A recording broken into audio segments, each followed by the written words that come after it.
सोचिए, अब अगर आपको अचानक पैसों की जरूरत पड़ जाए तो ना तो कोई लंबा फॉर्म भरना हो, ना दफ्तरों के चक्कर लगाने हो, बस कुछ ही क्लिक और पैसा आपके हाथ में। जी हाँ, ईपीएफओ ने अपने 23वें सेंट्रल बैंक ऑफ स्ट्रेटजीज की बैठक में कई बड़े ऐसे फैसले लिए हैं जो 30 करोड़ से ज्यादा कर्मचारियों और पेंशनर्स के लिए बड़ी राहत लेकर आए हैं।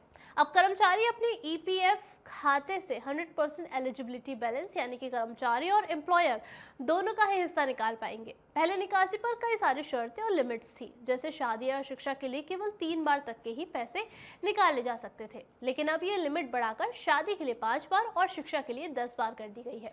और इतना ही नहीं, पहले कुछ निकासी के लिए कम से कम 5 साल की नौकरी जरूरी होती थी, लेकिन अब इसे घटाकर सिर्फ 12 महीने कर दिया गया है। यानी कि 1 साल काम करने वाला सदस्य भी अब पार्शियल विड्रॉल कर सकता है।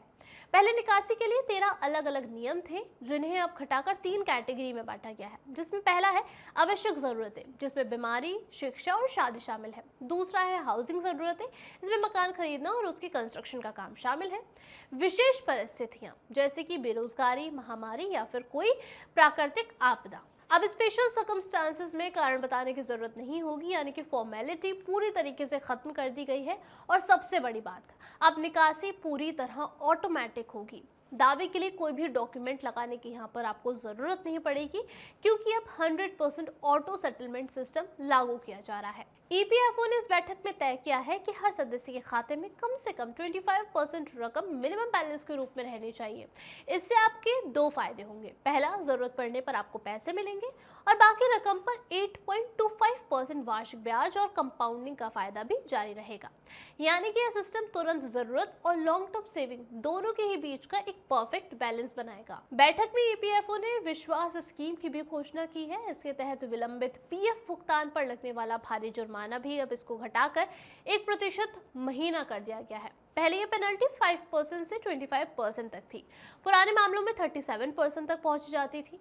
अब अगर कोई एम्प्लॉयर 2 महीने लेट हो जाता है तो सिर्फ 0.25% और 4 महीने तक की देरी पर 0.50% की दर की ही पेनल्टी लगेगी। ये स्कीम 6 महीने के लिए लागू की गई है और जरूरत पड़ने पर इसे बढ़ाया भी जा सकता है।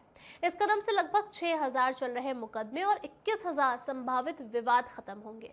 इससे एम्प्लॉयर पर कानूनी बोझ घटेगा और कर्मचारियों को उनका पैसा जल्द मिल पाएगा। ईपीएफओ ने इंडिया पोस्ट पेमेंट्स बैंक के साथ ये समझौता किया है। इससे ईपीएस 95 पेंशनर्स अब घर बैठे डिजिटल लाइफ सर्टिफिकेट जमा कर पाएंगे। यह सेवा पूरी तरीके से मुफ्त होगी और इसका खर्च ईपीएफओ खुद उठाएगा।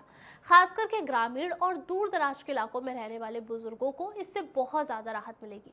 अब ना बैंक की लाइन लगेगी और ना ही कोई परेशानी होगी। बस मोबाइल या फिर पोस्ट ऑफिस कर्मी के जरिए घर पर ही सारा काम हो जाएगा।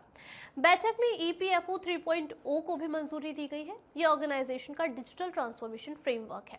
अब ईपीएफओ बैंकिंग के स्तर की तेजी और सुरक्षा के साथ काम करेगा और इसमें कई सारी चीजें शामिल हैं, जैसे कि पहला है core banking solution, cloud based system और ऑटोमेटेड क्लेम सेटलमेंट और नए डिजिटल टूल्स जैसे पासबुक लाइट और ऑनलाइन एनेक्शर के। इससे कर्मचारी कहीं से भी अपने खाते की जानकारी, ट्रांजैक्शन और ब्याज विवरण देख सकेंगे और पूरी तरीके से ट्रांसपेरेंसी के साथ। ईपीएफओ के ये नए फैसले कर्मचारियों और पेंशनर्स दोनों के लिए ही गेम चेंजर साबित हो सकते हैं। अब पैसा निकालना आसान होगा, क्लेम सेटलमेंट तेज होगा और सेविंग सुरक्षित रहेंगी। डिजिटल सुधारों से ट्रांसपेरेंसी बढ़ेगी, शिकायतें घटेंगी और कामकाज पहले से कहीं ज्यादा स्मार्ट और सुविधाजनक आपके लिए बन जाएगा। तो ईपीएफओ के इस फैसले पर आपका क्या कुछ कहना है, आप हमें कमेंट बॉक्स में जरूर बताइएगा। फिलहाल के लिए इतना ही, धन्यवाद।